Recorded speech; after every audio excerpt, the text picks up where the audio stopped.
So here's a quick little video. This is example 5 on the notes that you already put into your ISN. We skipped it because of time, but there are some questions like this on the assignment, and because I'm pushing you out of your comfort zone a little bit, that is causing some of you to not exactly know what to do on those last couple of questions, or just be a little scared to do the wrong thing or whatever. Well, here's what I don't expect. I do not expect everybody to have the same answer. You really should, or the same graph. You shouldn't, because there isn't like one right answer, but it should follow what this is saying. So let's look at what we have here. It says, so I know that I am increasing on these intervals, decreasing on this interval, concave up on this interval, concave down on these intervals. And it says to sketch it below. I have no clue what my y value should be. I have no clue what my y-intercepts are, like what any specific point is. So what I'm going to do is just kind of put some points on here so that I can figure out where I want to start. But I know I'm starting at -4, but I have no idea what the y value is, and it's totally fine. Okay, so I'm just going to say, let's just start here. Okay, whatever. And I know I'm increasing from -4 to 1. So at 1, whatever my y value is, I know it has to be more than -4, but then I'm also going to have to decrease some, so I don't want to make it just a little bit above. I'm going to put it up here. But wherever you put it, there's really not necessarily a wrong place as long as I can increase.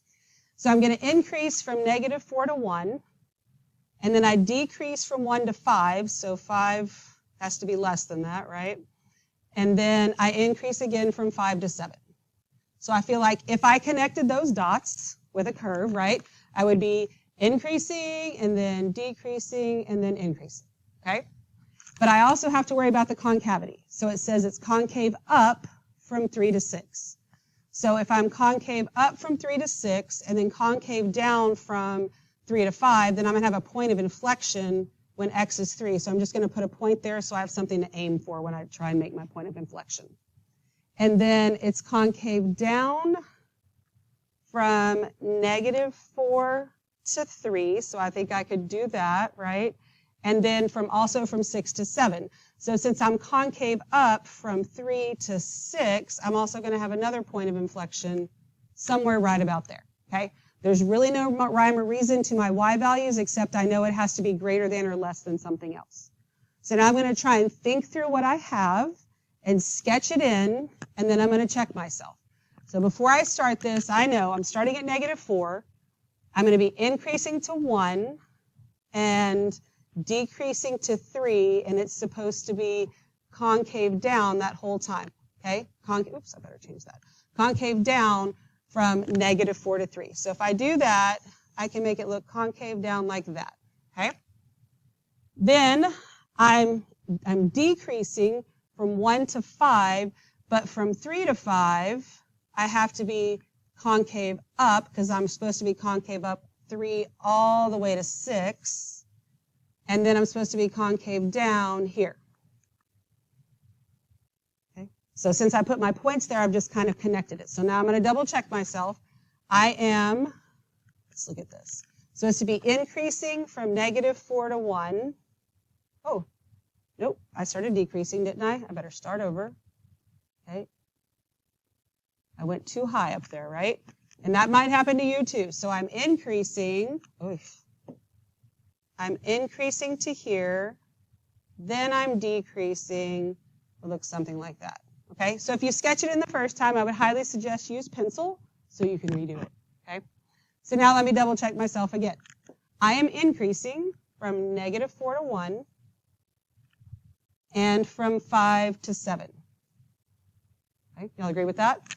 And then, and I am not in here just talking to myself, but there is somebody else in here, but that's why I'm asking them questions. All right, decreasing from 1 to 5. So I think I am decreasing that whole time. So I agree with all that. So now I have to look at the concave up, concave down part, make sure it all jives with that. And so concave up from 3 to 6. So from 3 to 6, I want to make sure that this is concave up, and I can see that my slopes start out big and negative, and I know in a video you can't see me holding my pen, so So think about your little slopes like this. They're negative, then it's 0, then it becomes positive. So I am concave up right there. And concave down from -4 to 3. This is concave down. And you can see your slopes here start decreasing because this is very positive and big. Then we get to 0, then it becomes negative, like so. And then from 6 to 7, I'm also concave down because my slopes, again, start to decrease. Now, you don't have to have all these little line segments on your graph. You can kind of do that with your pencil as you go through. I'm just showing you, like, how you could test it, okay? Do y'all have any questions? So you just have to wrap your mind around what's on that assignment there and see if you can come up with something. If yours is totally different than your neighbor's, that is fine, as long as you fall under all of that.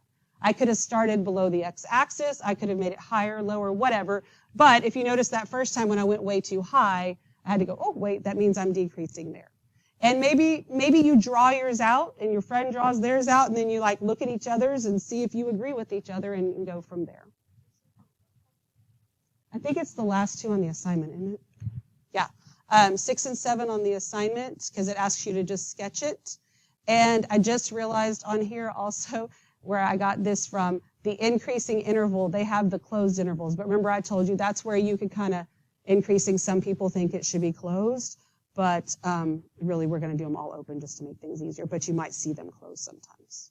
Okay, does that help? A little bit? Okay, good.